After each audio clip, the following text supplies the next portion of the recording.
In today's short video, I'm gonna show you how to fix Instagram cold and refresh feed problem in less than 50 seconds. Yes, guys, in just 50 seconds, I'm gonna show you how to fix this problem.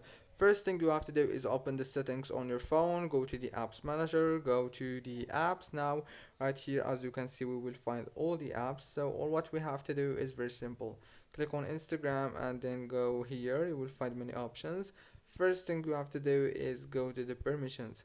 Here on the permissions, those are the app permissions. You should make all the permissions enabled or turn them on.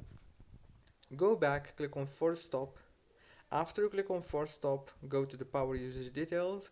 Click down here again on force stop if you have it on, and then go to the app launch option. This is very important. Make sure that the manage automatically option is on like this.